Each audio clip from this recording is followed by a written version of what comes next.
김윤정 아나운서 수고하셨습니다. 전문가들이 오늘의 주요한 섹터 종목들을 살지 안 살지 알아보는 시간입니다. 도움 말씀에 나도투자연구소 이재규 본부장, 다울투자증권 이성웅 차장 나오셨습니다. 안녕하십니까? 안녕하세요. 네, 반갑습니다. 사실 현구간에서는 하락하는 종목 수가 훨씬 지배적입니다. 어제와는 또 다른 건 섹터의 흐름도 극명하게 갈리지가 않고 상승 섹터라고 하더라도 그 안에서 종목별로 희비가 교차하고 있다는 게 또 오늘의 포인트가 될 텐데요. 그렇기 때문에 오늘 우리의 이 선택과 집중이 더 중요해질 것 같습니다. 산다, 안 산다로 섹터 이야기 바로 출발해 볼게요. 첫 번째로는요, 반도체 이야기로 풀어나가야겠죠. SK하이닉스가 다시 한번 신고가고요. 한미반도체도 다시 한번 신고가를 경신하는 모습이 포착되고 있습니다. 그 밖에 장비주의 흐름도 좋은데 다만 삼성전자가 또 쉬어가고 있다는 게 이 안에서도 포인트가 될 것 같아요. 두 분의 의견은 어떨까요? OX로 들어주시죠. 반도체주 사시겠습니까? 네, 사실 반도체는 주도주죠. 그래서 반도체를 산다 안 산다가 되게 중요한 분기점인 것 같은데 먼저 이재규 본부장부터 말씀 좀 주시죠. 네. 지금 뭐 반도체 같은 경우는 큰 사이클 AI라는 트렌드 안에서 가장 큰 수혜를 받을 수 있는 우리나라 기업군이라고 보시면 좋을 것 같습니다. 오늘 같은 경우는 삼성전자가 0%대에서 보합권에서 움직임을 보이고 있고 SK하이닉스라든지 몇몇 종목들의 주가의 변동성 자체가 살짝 차별화가 되고 있는 부분이지만 우리가 큰 흐름에서 봤을 때 반도체 쪽 같은 경우는 성장할 가능성이 굉장히 높습니다. 성장이라는 것이 뭐 외형 성장에 대한 부분들도 있지만 매출이 돌아온다라는 부분이죠. 우리가 이 반도체 같은 경우는 사이클 산업이라고 이야기를 많이 하고 있는데 그런 사이클 산업상에서 D램과 낸드 플래시의 가격이 올라오고 있는 과정입니다. 그렇다라고 한다면 기업들의 실적이 좋아질 가능성이 높죠. 근데 여기 추가적으로 AI까지 붙어 있는 상황이기 때문에 성장성까지 가져간다라는 관점에서 본다면 반도체 관련주들 같은 경우는 저는 올해 연말까지도 충분히 좋은 모습을 이어갈 가능성이 높다라고 보고 있습니다. 다만 모든 반도체와 관련되어 있는 모든 종목들이 올라간다라기보다는 선별적인 접근이 필요하다라고 생각을 하고 있기 때문에 우리 시청자분들께서도 이런 부분을 좀 참고하시면 될 것 같습니다. 네, 이재규 본부장께 다시 한번 좀 여쭤보고 싶은 게 있는데 전일 미국 증시에서 엔비디아가 네. 너무나 상승폭을 크게 네. 확대하고 있어요. 그 근간에는 AI 수요가 있는데 AI 수요 이거 언제까지 우리가 집중적으로 바라봐야 되는가? 왜냐하면 많이 오르고 추세적으로 좋은 건 알겠는데 앞으로 기대 수익률 측면에서는 약간 둔화되지 않을까라는 의구심도 있거든요. 예, 맞습니다. 지금 이제 시장에서도 그런 이야기나 그런 약간 불안감을 표명하고 있는 부분들이 있는데 AI 산업은 계속해서 성장하긴 할 겁니다. 다만 그 성장 속도가 둔화되는 시점이 나올 거예요. 그래서 지금 우리나라 기업들을 기준으로 놓고 봤을 때는 2025년도에는 좀 둔화될 가능성이 높다라는 이야기들이 나오고 있습니다. 그러니까 2024년도 연말에서 2025년도 상반기쯤에는 단기적으로 이제 수요에 대한 피크가 나올 가능성이 높다라는 거죠. 그렇기 때문에 주가적인 측면에서 봤을 때는 당겨서 반영이 되는 부분들이 있기 때문에 전 이제 많이 올라온 종목군들은 우리가 조금은 주의할 필요가 있지 않을까라는 말씀을 드리고 싶습니다. 다만 앞서 말씀드렸던 것처럼 이 사이클을 탄다라는 것은 그동안 실적이 안 좋았었던 기업들의 실적도 잘 나올 가능성이 높다라는 거죠. 근데 그렇게 잘 나올 수 있는 실적들이 아직까지 반영이 되지 않은 기업들이 생각보다 꽤 많이 있습니다. 그래서 이런 기업들 같은 경우는 저는 그래도 주가 상승의 여력이 남아있다라고 보고 있지만 지금 뭐 SK하이닉스라든지 몇몇 기업들 주가 상승의 가능성은 높다라고 보지만 그 속도 자체는 둔화될 가능성이 높다라는 의견 드리도록 하겠습니다. 좋습니다. 두 분 다 일단 반도체주는 산다의 의견이었는데 이성웅 차장은 또 어떤 관점에서 반도체주를 긍정적으로 보는지 이야기 들어봐야 될 것 같아요. 우선은 지금 뭐 미국 쪽에서의 기술주들이 우리나라 영향을 받는 부분은 굉장히 좀 크다라고 좀 네. 생각이 되고 있고요. 지금 이제 우리나라 시가총액도 이 반도체나 또 그리고 이 어떤 제조업 수출주 위주로 해서의 종목들이 크기 때문에 당연히 이제 미국의 어떤 빅테크 기업들의 이런 그 실적과 그리고 주가에 대한 상승에 대한 부분은 분명히 지금 우리나라 이 반도체나 또 이제 크게 보면 IT 쪽에서의 그 종목들에 대한 수급은 계속 몰릴 가능성이 있다라고 지금 생각이 좀 되고 있고요. 그래서 어떻게 보면 이제 뭐 반도체를 얘기하자면 반도체가 어떤 큰 섹터 같아요. 그 안에서도 뭐 메모리 그리고 이제 뭐 HBM 같은 이쪽의 섹터가 이제 세분화되는 쪽으로 좀 가고 있기 때문에 단순 어떤 반도체라는 것보다도 제가 봤을 때는 이제 HBM HBM이 새로운 그런 먹거리, 어떻게 보면 지금 초기 시장이잖아요. 네. 반도체 안에서도 이제 캐파가 크지 않은 상태에서 이제 점점 기하급수적으로 올라갈 가능성이 굉장히 좀 크지만 지금 현재 초기 뭐 시장이라는 점에서 봤을 때는 지금 뭐 물론 이제 주가는 선반영하는 부분은 분명히 있다라고 할 수 있겠지만 저는 상승 여력은 굉장히 이런 HBM 같은 이 고성능 반도체는 있다라고 지금 판단되고 있습니다.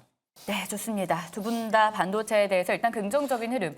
이 안에서도 근데 눈에 띄는 게 오늘 삼성전자가 쉬어가긴 하지만 사실 모처럼 만에 좀 안 올랐던 종목들도 많이 오르고 있는 듯한 분위기죠.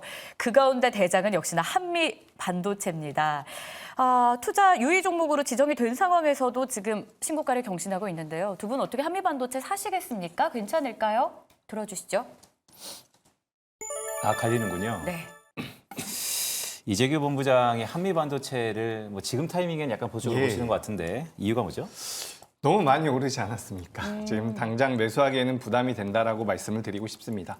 제가 이 종목을 월요일에도 말씀을 좀 드렸던 것 같은데 작년부터 이제 한미 반도체가 주가가 올라갈 때마다 저는 성장성이 있기 때문에 더 올라갈 겁니다라는 말씀을 드려왔습니다.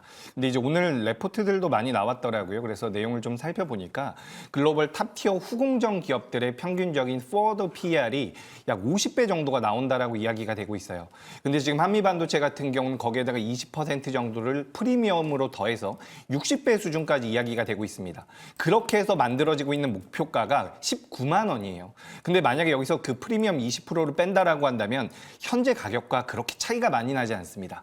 그런 관점에서 본다라고 한다면 지금부터 10%의 수익을 내기 위해서 이만큼 올라와 있는 종목을 공략하냐라고 했을 때 저는 좀 더 조정을 받거나 지금 당장은 좀 어렵다라는 말씀을 드리고 싶습니다.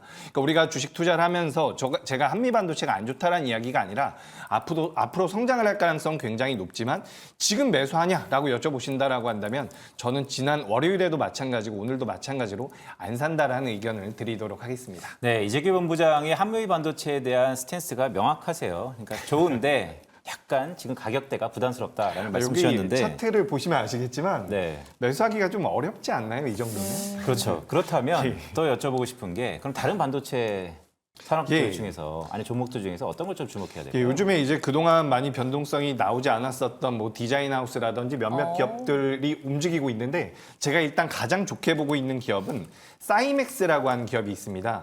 이 사이맥스라는 기업은 웨이퍼를 이송하는 장비를 만드는 기업이라고 보시면 좋을 것 같은데 이 회사가 원래 전공정 쪽 관련되어 있는 이송용 장비를 만드는 회사입니다. 근데 이제 작년에 후공정 쪽에 대한 모멘텀들이 시장에서 많이 붙었죠. 그렇기 때문에 사이맥스 같은 경우도 후공정 쪽에 대한 이송용 장비를 만들기 시작을 했어요. 그래서 2023년도 1분기 같은 경우는 사이맥스라는 기업의 전체 매출 중에서 약 5% 정도가 후공정 쪽에 대한 이송용 장비 매출이 잡혔었는데 올해 1분기부터는 30%에서 40% 정도가 잡힌다라고 이야기가 되고 있습니다. 그렇기 때문에 HBM이 성장한다라고 한다면 사이맥스 같은 경우도 성장할 가능성이 굉장히 높겠죠. 그래서 그동안 주가가 많이 못 올라왔었던 부분들이 저는 있다라고 보고 있기 때문에 이런 사이맥스 같은 기업도 좀 관심 있게 보시면 어떨까라는 말씀 드리도록 하겠습니다. 이재규 본부장님은 반도체는 산다. 그렇다면 뭘 살까? 사이맥스를 사겠다라는 의견이었고요. 자, 반대로 이성웅 차장님은요. 한미 반도체에 대해서 사겠다라고 의견을 주셨어요. 사실 이재규 본부장님은 안 산다라고 했지만 이게 높다라고 하면서 계속 고점을 높였기 때문에 어떤 관점에서 이성웅 차장님은 또 사십니까? 네, 우선은 그 올해 이제 2월 초에 이제 주가가 한미 반도체가 75,000원 이렇게 좀 넘었을 때도 고평가다. 너무 많이 올랐다라고 결국 얘기했지만은 지금 현재 다시 한번 레벨업을 2번 하면서 뭐 17만 원까지 현재 간 상황이라고 좀 말씀드릴 수 있겠고요. 저는 그렇게 생각해요. 한미 반도체가 어떻게 보면 실적에 대한 추정이 굉장히 그 위에 업사이드가 제한이 안 돼 있거든요. 그러니까 한마디로 실적에 대한 기대감을 무궁무진한 상태에서 추정이 안 된 부분이 저는 주가에 먼저 지금 선 반영이 계속 되고 있다라고 좀 생각이 되고 있고요. 지금 이제 뭐 TC 본더 역시 뭐 반도체 쪽을 이렇게 접하는 부분은 이 일반 메모리가 이제 HBM으로 가기에는 필수적인 요소라고 좀 되는 상황이고요. 그렇기 때문에 이거에 대한 시장 지위를 그전부터 기술력을 인정받았던 한미 반도체가 당연히 HBM 시장이 앞서서 말씀드렸던 그것이 이제 초기 시장에서 커지면 커질수록 수준은 계속 올라가는 모습이다라고 좀 말씀드릴 수 있겠고 또 이제 MSVP 장비죠. 이 패키지 절단 장비에서는 세계 1위 기업이거든요. 뭐 그런 점에서 물론 이제 이런 투자 심리가 먼저 반영이 되는 상황이지만 지금 실적에 대한 추정치가 어떻게 보면은 내후년까지로 본다고 했을 때도 계속해서 이제 무한으로 높일 수가 있거든요. 그런 점에서 저는 이런 기대감은 HBM 시장이 죽지 않는 한은 계속 있다라고 좀 생각이 되고 있고요. 뭐 그런 점에서 오히려 뭐 SK하이닉스보다는 한미반도체가 주가가 더 잘 가는 이유가 더 있지 않을까. 왜냐하면 이제 HBM 시장 쪽에서는 이 반도체 기업들이 시장 진입을 위해서 경쟁을 하고 있는 구조지만 뭐 이쪽에서의 이 장비 쪽, 이 본딩 쪽과 이 절단 쪽에서는 이 한미반도체가 세계적인 기업이기 때문에 가장 큰 수혜를 받지 않을까 판단됩니다. 네, 오늘 참 반도체 섹터가 중요한 것 같아요. 왜냐하면 전반적인 지수는 하락폭, 좀 하방이 약간 열려 있는 가운데 반도체주에 대한 이견이 좀 있는 상황인데 두 분의 얘기를 좀 들어보니까 반도체는 좋다. 하지만 그 안에서의 약간 소외된 아니면 새로운 분야의 종목과 산업을 보자라는 말씀을 주셨어요. 그런 의미에서 이재규 본부장, 오늘 뭐 김지영 아나운서도 잠깐 얘기했지만 한국이 좀 하기 어려웠던 펜리스 쪽에서의 AI 수요 칩 이런 것들도 최근에 부각되는 것 같은데 어떻게 좀 보세요? 그죠. 일단 주가의 흐름은 그렇게까지 좋다라고 보기는 어렵습니다. 지금 우리가 아까 제가 잠깐 말씀드렸었던 뭐 디자인 하우스 쪽이라든지 이 팹리스 쪽 같은 경우는 오랜만에 거래가 좀 들어오고 있거든요. 그래서 지금 이제 애플 쪽에서도 AI 쪽에 대한 모멘텀들을 만들어내면서 가전제품에 반도체가 들어간다라는 내용들이 돌면서 뭐 팹리스 쪽 같은 경우는 어버브 반도체 같은 기업이나 그리고 자람 테크놀로지 같은 기업도 주가의 변동성이 좀 나오고 있는데 지금 이 기업들이 HBM과 관련되어 있는 기업들만큼 탄력적으로 움직이느냐라고 한다면 저는 그렇진 않다라고 생각을 하고 있습니다. 그리고 가온칩스라든지 AD 테크놀로지 그리고 에이징랜드 같은 기업도 어제부터 어느 정도 반등을 하고 있어요. 자율주행 쪽에 대한 모멘텀도 가져가면서 이 디자인하우스 쪽과 관련되어 있는 기업들도 변동성이 나오고 있는데 지금 에이징랜드를 제가 예로 들어서 좀 말씀을 드려보자면 이 회사 같은 경우는 TSMC와도 좀 관련이 있는 기업입니다. 그렇기 때문에 그런 내용들이 많이 부각이 됐었어요. 하지만 우리가 원익 IPS라든지 상장된 지 굉장히 오래된 기업들이 있습니다. 어제 같은 경우도 솔브레인 같은 소재 관련주가 굉장히 좋은 모습을 보였고요. 그리고 원익 IPS 같은 경우도 저점대에서 오랜만에 반등을 해주는 모습이 나왔는데 이렇게 좀 업력이 긴 기업들과 에이징랜드 같이 혹은 최근에 시장에서 어느 정도 부각이 됐었던 이런 디자인하우스와 관련이 있는 기업들 같은 경우는 아직까지 실제로 매출과 영업이익으로 보여줬었던 부분들이 많지가 않습니다. 지금 에이징랜드 같은 경우도 부채 비율이 굉장히 안 좋은 부분들이 있어요. 그래서 이런 기업들 같은 경우는 지금 주가적인 측면에서 에이징랜드 같은 경우는 추가 하락의 가능성은 낮다라고 보고 있지만 우리가 만약에 반도체 쪽에 대한 종목군들에 대해서 관심이 있다라고 한다면 전 그래도 정배열에 살아있는 기업들 주가가 어느 정도 우상향을 하고 있고 매출과 영업이익이 나오는 업력이 좀 있는 기업들 위주로 보시는 게 어떨까. 그래서 어제 같은 경우도 FST라는 기업이 강하게 움직였습니다. 이 기업 같은 경우도 이제 삼성전자 쪽에서 AMD와 삼성전자에 관련되어 있는 내용으로 인해서 우리가 레거시 관련주들이라고 이야기를 많이 하는데 이런 종목들 중에서 시세가 좀 올라오고 있는 기업들 위주로 보시는 게 어떻게 보면 반도체 쪽 관련주로서 가장 메리트가 크지 않을까라는 그런 의견 드리겠습니다. 좋습니다. 반도체주 알아봤고요. 그 안에서도 어떤 종목 봐야 되는지 각각 이야기를 들어볼 수 있었습니다. 자, 다음 섹터로 넘어갑니다. 유리기판 관련주 체크를 해야 될 것 같아요. 반도체이기도 하지만 또 꿈의 기판으로 불리면서 아직은 또 우리 눈앞에 숫자가 찍히진 않는 상황인데 주가는 계속 오릅니다. 두 분 투자 의견 어떨까요? 팻말 들어주시죠. 네, 갈렸습니다. 이재규 본부장님은 안 산다. 이성우 차장님은 산다의 의견인데요. 산다부터 한번 출발을 해볼게요. 반도체 새로운 기회 될 수 있을까요?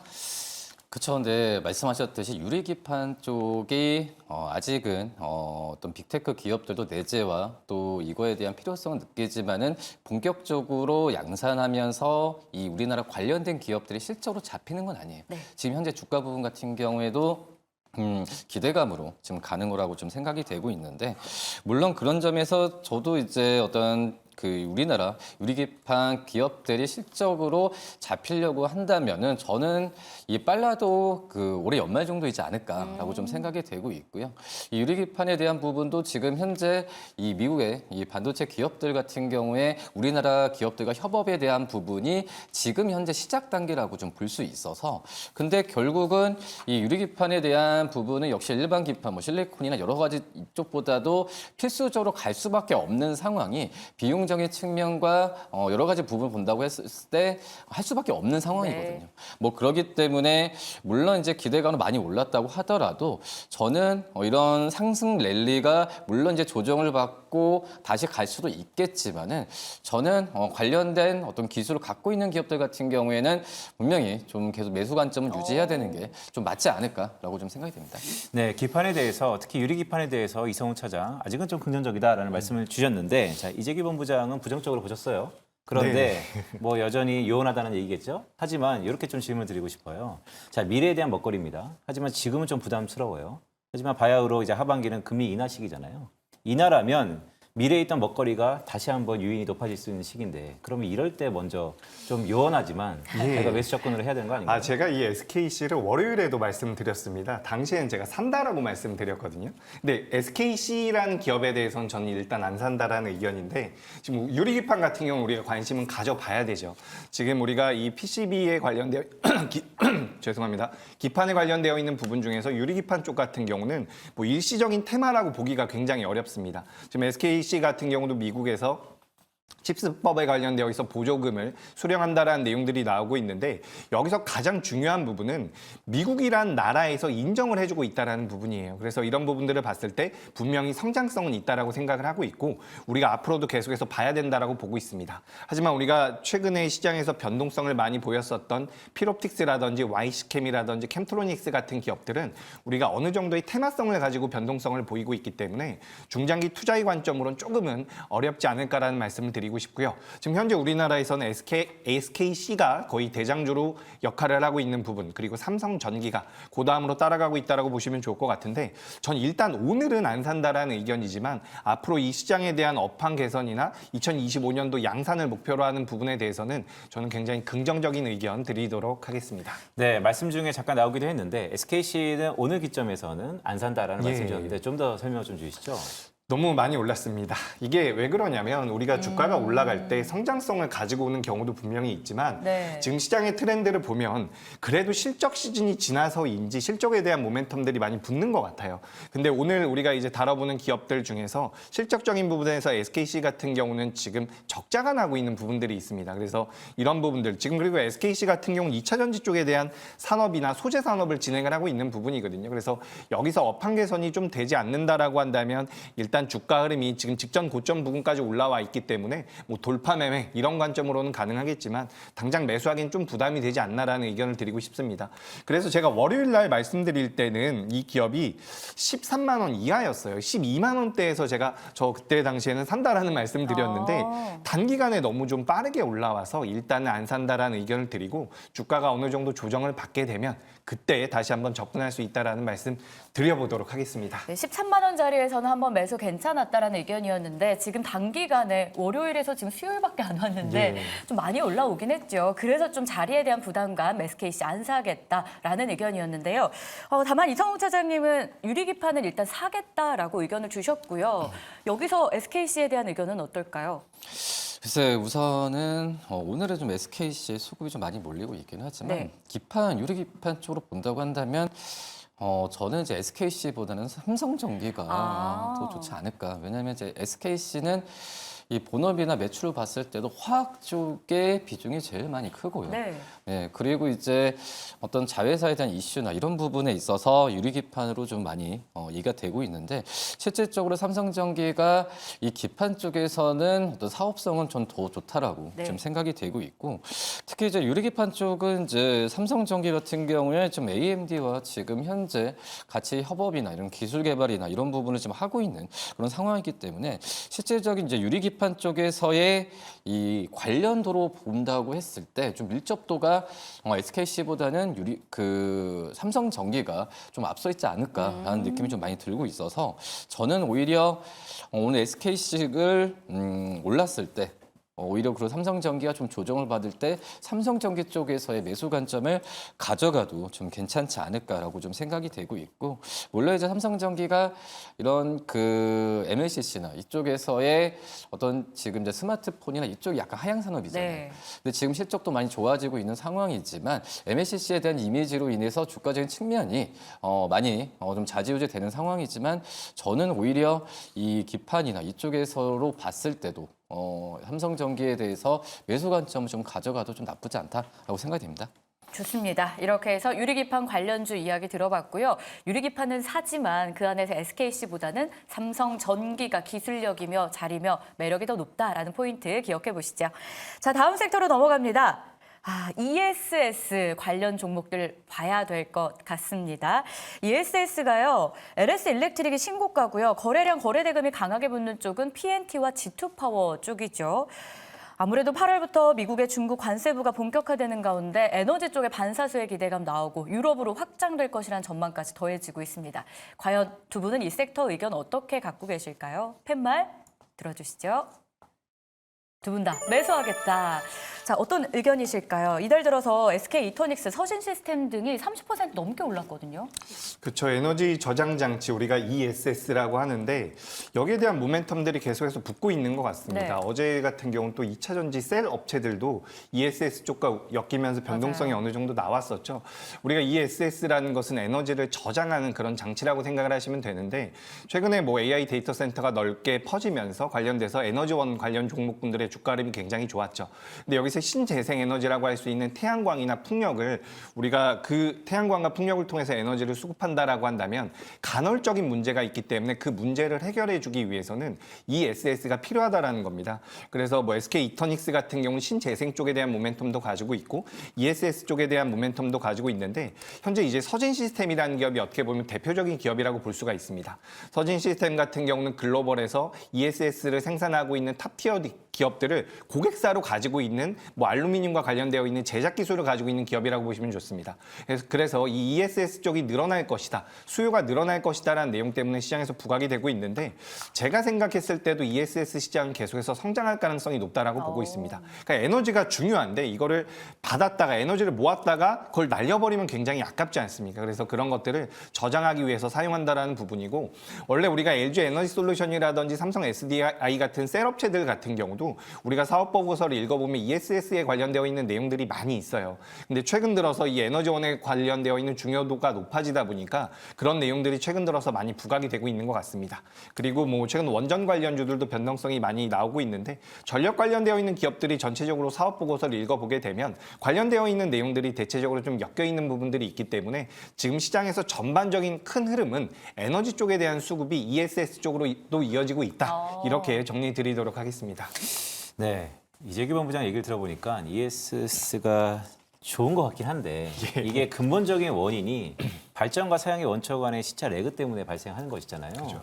자, 이게 기술 개발로 혹시나 발전과 사용의 그 레그 타임이 현저히 줄어들면 지금 우리가 이 저장해야 된다 에너지는 반드시 이 토픽 테마가 약간 흐릿할 수 있을까라는 우려감도 있는데. 그렇죠. 우리가 이제 산업을 그런 식으로 접근을 하게 되면 분명히 부담이 있는 것은 맞습니다. 다른 쪽에서 기술력이 발전을 하게 되면 관련되어 있는 종목군들의 메리트가 없어지는 게 맞는데 일단 현재까지는 그렇게까지 리스크가 크다라고 보기는 어렵다라고 생각을 하고 있습니다. 왜냐하면 지금도 ESS 쪽에 대한 모멘텀들이 시장에서 계속해서 나오고 있고 관련된 산업이 성장할 것이다라는 내용들까지 계속해서 나오고 있죠. 그리고 아무래도 이 에너지 쪽에 대한 연구는 계속해서 진행이 되고 있었던 상황인데 아직까지도 그 문제를 해결하지 못했기 때문에 저는 ESS 쪽에 대한 모멘텀이 계속해서 붙고 있다라고 생각을 하고 있습니다. 그렇기 때문에 관련되어 있는 종목군들 좀 보시면 좋을 것 같고요.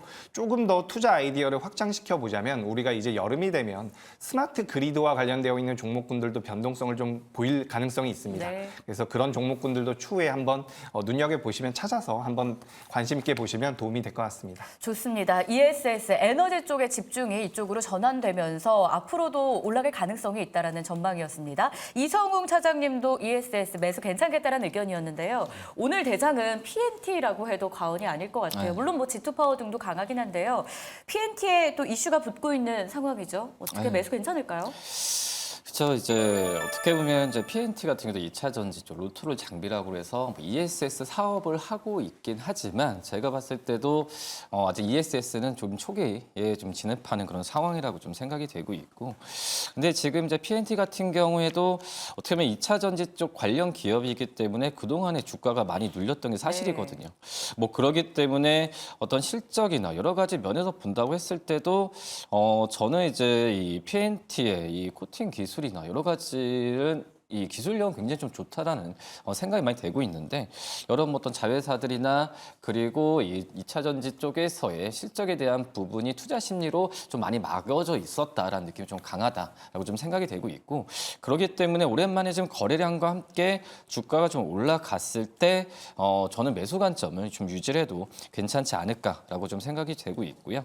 그리고 이제 뭐 ESS 쪽도 이 전력 결론은 이제 큰 명제가 이 전력난이잖아요. 네. 근데 이제 전력기기나 뭐 변압기에 대비해서 ESS와 이 전력과 관련된 저장 장치 기업들은 좀 약간 배제가 돼 있던 상황이었거든요. 뭐 그런 점에서 봤을 때는 이 전력난이라는 키워드 안에서 이 수남의 관점으로 됐을 때 많이 안 올라간 이 ESS와 관련된 기업들에 대한 수급에 또 이제 바뀜 현상이 나올 가능성도 크다라고 지금 생각이 되고 있기 때문에, 물론 이 ESS 쪽도 저는 이제 뭐 사이클, 이런 전력난의 사이클은 굉장히 오래 갈 거예요. 네. 그러면서 주가가 이제 급등락을 할 수도 있겠지만 제가 봤을 때는 지금 이제 ESS 쪽을 한 번 더 다시 봐야 되지 않을까 판단됩니다. 네, ESS 쪽을 한 번 더 다시 보자. 뭐 두 전문가 비슷한 내용을 하셨는데, 자 그렇다면 전문가가 고른 오늘의 탑 오브 탑 종목 한번 보겠습니다. 자, 이재규 본부장은 사이맥스랑 PNT가 좋다라고 보셨는데, 자 그 중에서도 탑 오브 탑을 꼽자면 PNT를 꼽으셨어요. 네. 네, PNT가 일단 수주 잔고가 굉장히 많습니다. 그래서 수주 잔고를 기준으로 봤을 때 주가 상승의 여력이 많이 남아 있다라고 생각을 하고 있습니다. 우리가 뭐 우리 시청자분들께서도 알고 계시겠지만 작년에 2차 전지와 관련되어 있는 종목군들의 실적이 그렇게 안 좋았단 말이에요. 근데 지금 PNT 같은 경우는 수주 잔고가 굉장히 많이 채워져 있습니다. 그러니까 2차 전지 전극 공정과 관련되어 있는 수주 모멘텀을 계속해서 가지고 있는 부분이고, 오늘 이제 ESS 쪽과 엮어서 우리가 생각을 해볼 수 있는 부분은 올해 2024년도에 ESS용 배터리 라인을 증설할 계획을 가지고 있습니다. 그런 부분들이 이제 시장에서 어느 정도 부각이 되고 있다라고 볼 수 있는 부분이죠. 그래서 수주 잔고가 굉장히 높다라는 것을 우리가 포인트로 해서 생각을 해볼 필요가 있다라는 말씀을 드리고 싶고, 실제로 1분기 같은 경우도 전년 동기 대비해서 매출액이 96%가 올라왔고 영업이익 같은 경우도 120%가 올랐습니다. 근데 지금 이 PNT라는 기업이 지난 3년 동안 4년 동안 평균적인 PER이라고 할 수가 있죠.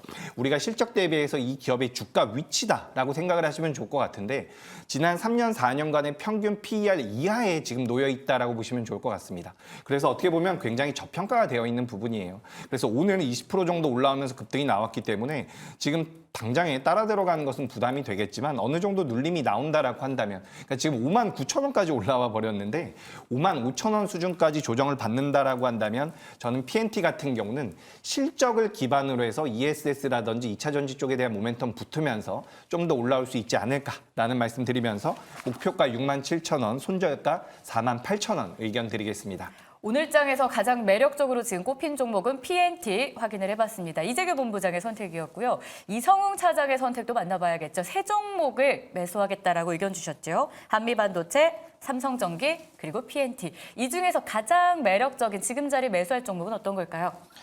우선은 전 셋 다 굉장히 좋다고 판단되고 있는데 하나만 골라주세요. 네, 하나만 굳이 그런다면 오늘 세 개 종목 중에서 조정을 받고 있는 삼성전기를 그래도 들어가기 좀 무난하지 않을까라고 좀 생각이 되고 있고요. 네. 뭐 그런 것 같아요. 지금 현재 수급적인 면에서 봤을 때는 어떤 테마나 이런 것보다도 실적주에 철저하게 좀 수급이 좀 몰리고 있는 상황이거든요.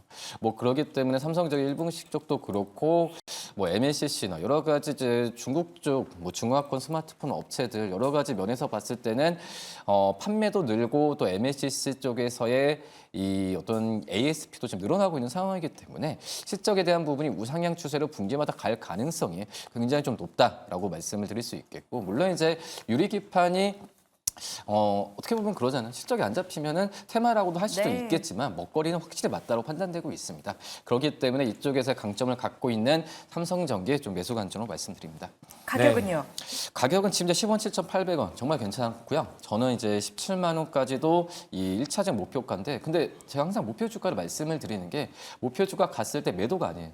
목표 주가 갔을 때는 제가 앞서서 말씀드렸던 모멘텀이 정말 잘 반영되고 있는 네. 중이거든요. 그럴 때 17만 원 갔을 때 추가적인 매수를 하든 아니면은 뭐 어떤 보유 관점을 생각해야 될 만한 가격이 17만 됐을 때 다시 한번 말씀드리도록 하겠습니다. 네, 이성훈 차장의 오늘 말씀을 쭉 들어보니까 특히 뭐 한미반도체, 삼성전기, PNT 다 괜찮다라고 하면서 삼성전기를 말씀주셨던 가장 큰 원인 중에 하나는 지금이 조금 가격대에서 들어가기 좋은 자리다라는 말씀 주셨어요. 자, 그렇다면 이성훈 차장이 올 오후장 우리가 바라봐야 될 전략적인 한마디 어떤 게 있을까요? 그래서 지금 이제 어떤 그 종목도 그렇고 섹터별로 지금 가고 있는 쪽만 가잖아요. 네. 그래서 이제 실질적으로 시청자분들께서도 자기 가지고 있는 종목에 대해서 약간은 많이 못 느끼실 거라고 생각이 되고 있는데 이런 장세는 계속 지속될 확률이 높다라고 판단되고 있어서 종목에 집중을 계속 해야 되지 않을까 판단됩니다. 좋습니다. 종목에 집중하자. 이재규 본부장님은 어떤 한마디를 남겨주셨을지 보시죠. 오후장의 팁이 될 것 같아요. 외국의 선물 매도 개선 여부를 좀 주목하자. 아무래도 부담이죠. 네, 선물 매도가 너무 많이 나와서 네. 지수가 돌아서기가 좀 어려운 상황에 놓여 있다는 말씀 드리고 싶습니다. 근데 이제 6월 달에 만기일이 다가오면서 매도 물량은 줄어들 거예요. 그렇기 때문에 지금부터 좀 개선될 수 있는데 선물 매도 물량이 줄어드는지 여부가 오후장에는 굉장히 중요할 것 같습니다. 네, 오후장이 좀 기대되는 것 같습니다. 오늘 이재규 본부장과 이성웅 차장이었습니다. 수고하셨습니다.